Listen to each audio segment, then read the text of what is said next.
Hoy estamos con el doctor Hugo Chumbita, aquí en Buenos Aires. ¿Cómo está, Hugo? Muchas gracias por ofrecernos esta entrevista.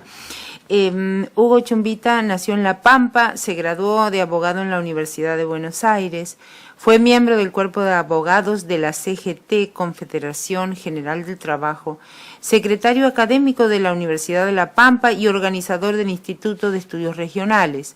Se doctoró en Derecho en Barcelona y de regreso al país organizó el Instituto de Formación Política y Sindical FOETRA. Dirigió la revista El Despertador e integró el Consejo de Redacción de la revista Unidos. Fue investigador de Historia Argentina y Americana y Derecho Político en la Universidad Nacional de La Matanza y colaborador de Todo es Historia y otros medios periodísticos. También conductor de programas en Radio Nacional Folclórica, coautor del Diccionario de Ciencias Sociales y Políticas y autor del Enigma Peronista de 1989, Última Frontera, Bairoleto, Vida y Leyenda de un Bandolero de 1999, El Secreto de Yapeyú, El Origen Mestizo de San Martín en el 2001 e Hijos del País, San Martín, Irigoyen, Perón, 2004. Es profesor de la Universidad de Buenos Aires en Derecho Público. Entonces, nos gustaría hacerle algunas preguntas para acompañar un poco el proceso de consulta y de trabajo con el Diccionario de Pensamiento Alternativo, en donde usted tiene una entrada que para nosotros es particularmente interesante, como la del bandolerismo social, porque tiene un perfil, por cierto, también literario, ¿no? Porque estos personajes a veces se convierten como en unos arquetipos o mitos dentro de lo que son las leyendas populares. Entonces le queríamos preguntar, como para iniciar, ¿qué es el bandolerismo social y por qué es un concepto del Diccionario de Pensamiento Alternativo? El bandolerismo social es una forma de marginalidad de, sobre todo el mundo campesino, donde aparecen de tanto en tanto en la historia de los países, diversas áreas de todo el mundo, los vengadores de los pobres, el bandido que roba a los ricos para ayudar a los pobres, ¿no? Y que es una categoría especial de delincuente apoyado por su comunidad, que en realidad lo rescata entonces, lo protege, lo ampara y lo convierte en un símbolo de la rebeldía frente al poder, que puede ser el poder político, el poder económico, los explotadores de los campesinos, en una saga que tiene una serie de características notablemente uniformes en todas las experiencias históricas.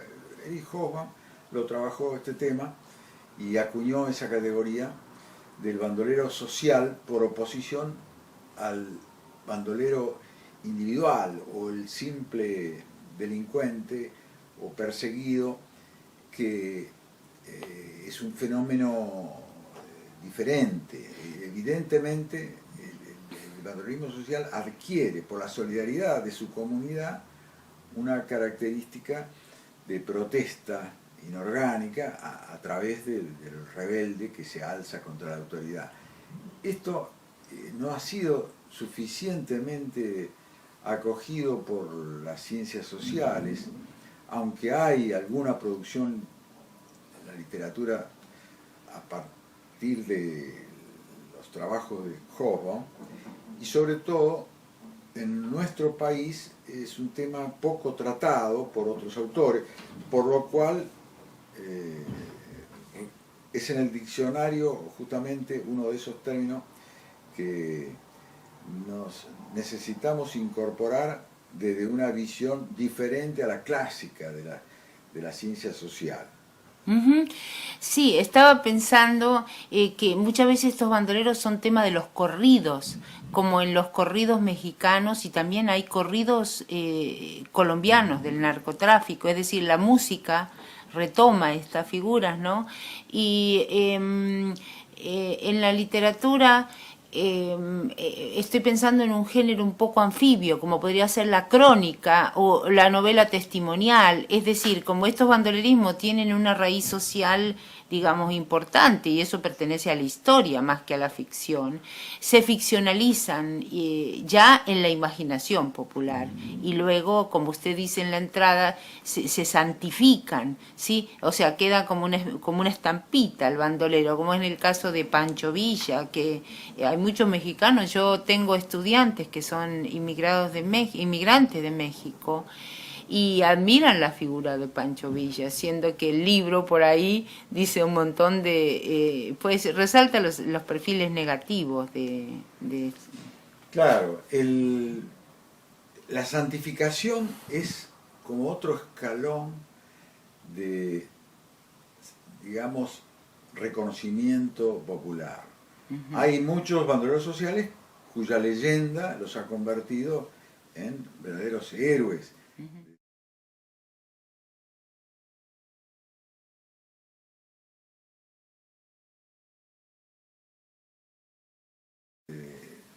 Perduran en la memoria popular y sobre todo, sí, en todo ese folclore del cancionero, los poemas, la música, y por supuesto después, en tiempos más recientes, también han sido retomados por el cine, el teatro, la televisión incluso, ¿no?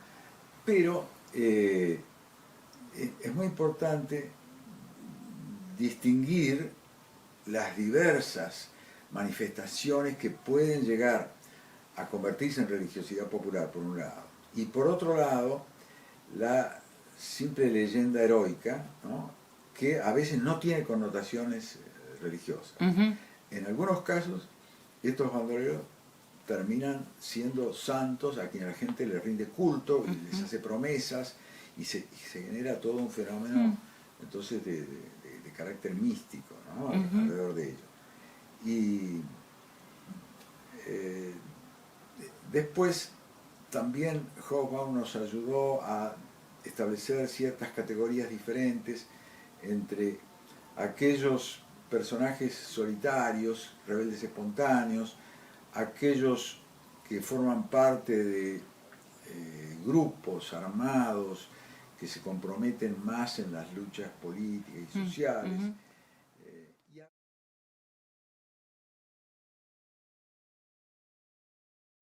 El pasaje, ¿no?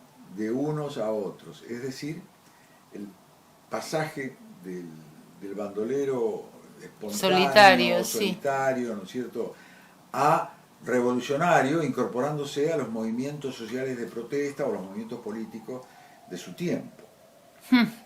Bien interesante. Bueno, yo ahí entonces me pregunto, porque hace muchos años que falto de Argentina, aunque trato de estar enterada de mi país.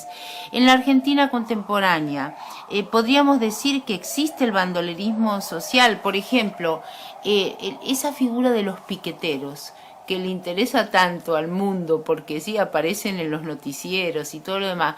¿Cómo los podríamos clasificar? Es decir, porque son unas figuras como de rebeldía colectiva, ¿no es cierto? Es decir, son antisistémicas o... Bueno, pero ya esos movimientos ya entran dentro de la categoría de la rebeldía política consciente, más ideologizada, más con un propósito. Un programa. Claro, con un programa político, social, y el bandolerismo social en realidad es un fenómeno prácticamente extinguido al ir desapareciendo las viejas sociedades campesinas. En la Argentina se da, no obstante, cierta forma, digamos, heredera o descendiente de aquel bandolerismo social rural en las villas marginales, en las llamadas villas miserias, sí. en donde suelen aparecer esos héroes también, ladrones, que roban afuera de la villa y ayudan adentro a los compañeros, los habitantes de esa sí, exactamente. Y yo me pregunto ahora, con esas inmigraciones de frontera, que traen también poblaciones rurales de Perú, de Bolivia, porque muchas veces, yo, por ejemplo, si uno visita Liniers, cierto que hay una gran población boliviana sobre todo, y vemos que son campesinos, ellos venden productos de la tierra en sus mercaditos artesanales, sí, porque yo he visto eso mucho en Colombia también, como los campesinos llegan 1 o 2 o 3 veces por semana. Entonces, digamos, su visión del mundo es una visión del mundo campesina, no es urbana. Claro, en las orillas de la ciudad, podríamos decir, en los suburbios, en los barrios más apartados, se da esa transición de la vida rural a la vida urbana.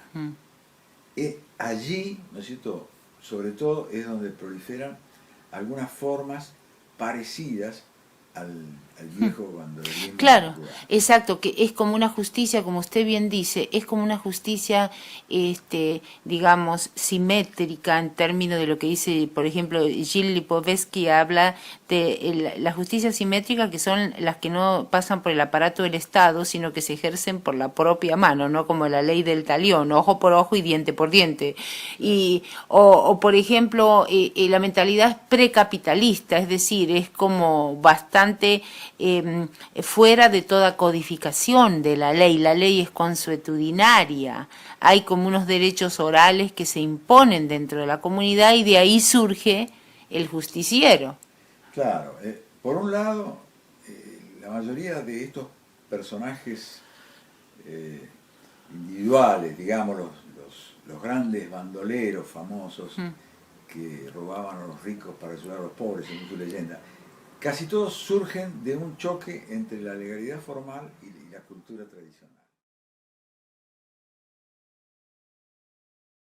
Y por eso su comunidad, incluso desde el primer momento, los ampara y los protege. Por supuesto que son una excepción. La mayor parte de los delincuentes no son solidarios con su gente, ni ayudan claro a los que pobres. Sí. Son figuras excepcionales. Pero allí donde aparece esta figura, entonces la misma sociedad campesina o suburbana los rodea y de algún modo les impone ese rol. Esto creo yo que tiene un aspecto contestatario contra el Estado, contra la legalidad del Estado. Es una justicia marginal, ¿no es cierto?, digamos que ataca o desconoce la legalidad del Estado capitalista. Pero por otro lado, también es un fenómeno que aparece en algunas regiones, esto históricamente, ya hoy cada vez menos, aparece allí donde el Estado es muy débil y por lo tanto es el bandolero el que ejerce el papel de administrar justicia, ¿no? Claro, claro, es como tierra de nadie. Exacto. Sí, muy bien. El Far West, digamos, el Far West, ¿no? exactamente. Esas regiones donde la ley del Estado es muy débil y por lo tanto se hace justicia por mano propia, ¿no?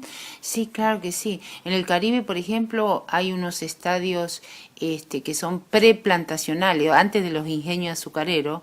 Por ejemplo, en Puerto Rico, ellos tenían la economía del cuero, eran ganaderos, es como nuestros gauchos, y eso era la ley del más fuerte. O sea, la economía del ganadero es una economía precapitalista y no se ciñe a ningún tipo de patrón sistémico, como sí lo eran las plantaciones. Entonces, es interesante ver cómo en ese momento había figuras locales que se aliaban con los corsarios franceses, que eran otros personajes también, como del pillaje y también unos extrasistémicos. Sí, claro. Esto también tiene cierta semejanza con el papel de los corsarios y de los piratas. Los bucaneros, pero, sí. Bueno, es un poco ya otro capítulo. Otra categoría, de Sí. un capítulo también ya cerrado prácticamente, ¿no? Exactamente. Bueno, entonces una pregunta en conexión con la literatura. ¿Podríamos considerar que el Martín Fierro es una de las encarnaciones literarias del bandolero social? O sea, el Martín Fierro representa también como una irrupción antisistema. Es un rebelde. Sí, es un rebelde, pero Sí. no es un bandolero en el sentido de no es un asaltante. El Martín Fierro es un perseguido. Ujú. Es una ficción que, por otra parte, refleja una realidad. La realidad del gaucho que fue expulsado de su medio de vida cuando se criminaliza la caza del ganado y la apropiación del ganado mostrenco, digamos, el ganado sin dueño que existió alguna vez en estas pampas.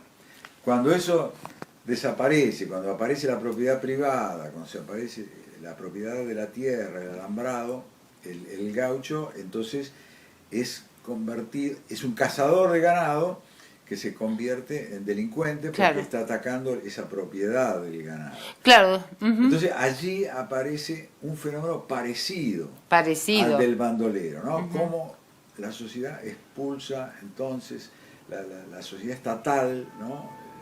El desarrollo del sistema capitalista y la propiedad privada expulsan a gente hacia una vida marginal.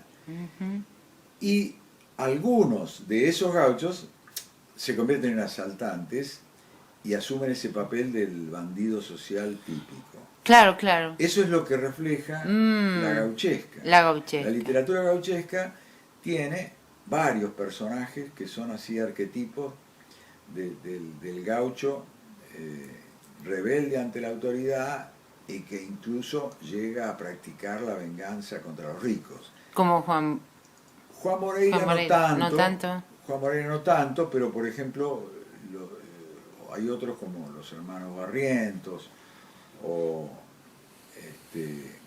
el Tigre del Quequén, pero siempre es una situación diferente a la del bandolero social típico, porque en el mundo, en el área rural de los gauchos, existen muchas formas de sobrevivir sin necesidad de robar. Es decir, existen muchos recursos en el campo para la caza, para la vida, ¿no es cierto?, al margen de la sociedad, sin necesidad de quitarle a otros, ¿no? Claro, claro. Entonces, la gauchesca entronca, se relaciona, se vincula con el fenómeno del bandolerismo social, pero no es lo mismo. No es lo mismo. Bueno, y pasando a otro país, quisiera preguntarle si puede el bandolerismo social degenerar en formas delincuenciales, como el narcotráfico, en el caso colombiano. Yo creo que el caso del narcotráfico plantea un fenómeno en otra dimensión, porque está la masa de recursos que se mueve, la riqueza, ¿no?, que concentran los grandes narcotraficantes, que esto los aleja mucho de la sensibilidad popular, aunque pueden jugar el papel ese de protectores y de benefactores, incluso de muchos sectores de la población, que por lo tanto los apoya y hasta los admira y los protege. Sí. Pero el tipo de actividad que desarrollan no es el asalto de robar a los ricos, ¿no? En todo caso, lo que practican es la ayuda a los pobres, la ayuda social, como una forma de legitimarse. Pero en sí es una empresa comercial, la narcotraficante, solo que llevada adelante con métodos mafiosos. Con métodos mafiosos. Con el uso de la violencia así brutal para asegurarse los mercados. Es una forma de capitalismo salvaje. Es capitalismo salvaje, sí, exactamente, es lo que estaba pensando en este momento. Muy bien, entonces, bueno, pasando un poquito a otro tema, ya para cerrar, le quería preguntar, pues siendo usted originario de La Pampa, de provincia de Buenos Aires, ¿no es cierto? Pues no, provincia de La Pampa. Sí, provincia de La Pampa. Es al oeste de la provincia de Buenos Aires. Sí, pero La Pampa también es provincia de Buenos Aires. ¿Qué diferencia hay? Exacto, eso le quería preguntar, como un poco la relación entre Buenos Aires y el interior del país, en este caso sería con La Pampa, es decir, como una voz del interior y luego del país. La Pampa como arquetipo frente a la Pampa bonaerense y La Pampa como una provincia, un estado del país. Claro, yo soy oriundo de la provincia de La Pampa, que es la Pampa seca. La Pampa seca. La Pampa húmeda es la provincia de Buenos Aires, una franja de mi provincia, una pequeña franja, y el sur de Santa Fe y de Córdoba. Esa región es la Pampa húmeda. Y después se extiende gradualmente una región cada vez más seca y hasta más árida, ¿no? Entonces, lo que se llama la Pampa tiene esos tres escalones, el escalón húmedo, el seco y el árido, ¿no? Bueno, allí, desde mi juventud, yo siempre sentí, digamos, la atracción, por un lado, de Buenos Aires como centro del país, que irradia una enorme influencia, pero a la vez también es evidente de que existe una especie de colonialismo interno, ¿no? Que Buenos Aires ha impuesto sus intereses, su modelo político, económico al interior del país, y durante mucho tiempo fue una parte de las luchas políticas, incluso de las guerras civiles en nuestro país, hacer valer los derechos del interior frente al puerto, ¿no? Que además, como puerto, es el intermediario con el mundo central, con Europa antes, con Estados Unidos después, con el mundo del gran capital, incluso el centro del capitalismo internacional. Entonces, Buenos Aires es esa cabecera de puente, ¿no? De algún modo, del sistema capitalista mundial. Y eso ha sido resistido desde el interior. Eso es lo que ha originado, bueno, toda una etapa de luchas políticas y económicas. Y antiguos caudillajes también, ¿no? Eso fue, claro, en el siglo XIX, bueno, el levantamiento de los caudillos federales. En el siglo XX, los caudillos llamados populistas, que fueron Irigoyen y Perón, ¿no? Y hasta el día de hoy, de algún modo, subsiste esas contradicciones. Pero, bueno, yendo, digamos, a la cuestión central, nuestro país es un país que todavía sigue luchando por los mismos objetivos de la Revolución de la Independencia, llegar a ser plenamente una nación autónoma, no solo en sentido político, sino también económico y cultural. Y allí, esa dialéctica digamos, los reclamos del interior han ido también penetrando en Buenos Aires, en la cabeza del país, con las migraciones. Y hoy en día la ciudad de Buenos Aires y el Gran Buenos Aires están poblados por mucha gente que viene del interior, cuyas familias son oriundas del interior, y por lo tanto esto ha ido cambiando las condiciones de esa contradicción, ¿no?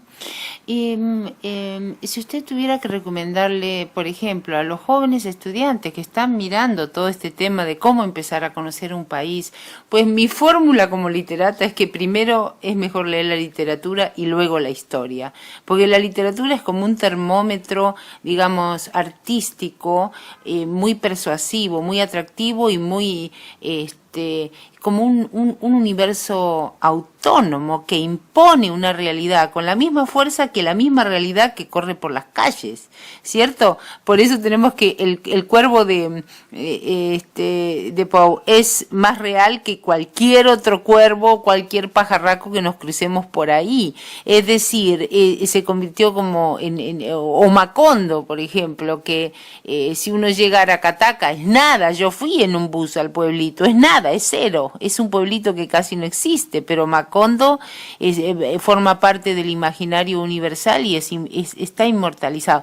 Entonces, ¿hay alguna obra literaria en particular que usted admire, que pueda recomendar a los estudiantes o algún autor argentino que recomiende para la lectura, como para interiorizarse, digamos, sobre el país? Bueno, hay una literatura de base histórica que es muy interesante y que en nuestro país es todo un género que sobre todo arranca con Manuel Gálvez.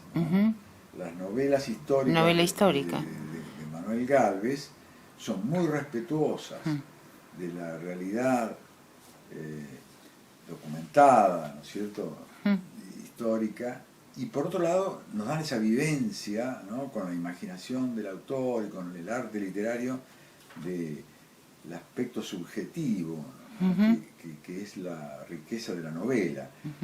Yo creo que toda la novelística de Manuel Gálvez, que fue uno de los lectores, de los autores más leídos en otra época, hoy en día medio olvidado, es un modelo de la utilidad que tiene la literatura de carácter histórico. Hay otras novelas históricas que incursionan ya en un terreno peligroso, que es la de ficcionalizar la vida de los grandes personajes políticos.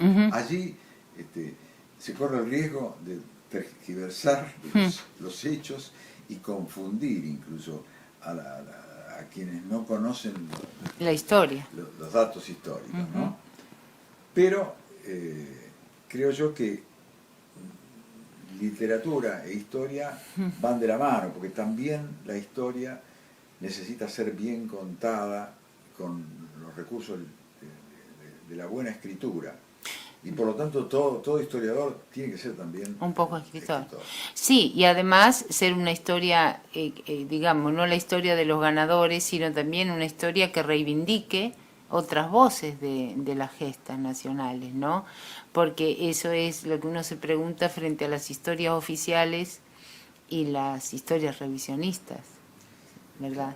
Claro, bueno, el proyecto, digamos, de nuestro Instituto Dorrego, que ha sido creado precisamente para hacer una revisión de nuestra historia, es llegar a escribir la historia desde el punto de vista de las mayorías populares y no solamente desde el punto de vista de la élite, como ha sido el enfoque predominante académico, ¿no? Por supuesto. La historia vista desde el punto de vista de los intereses más generales de esa mayoría de gente que es la que sustenta en definitiva la vida de un país. Bueno, muchas gracias.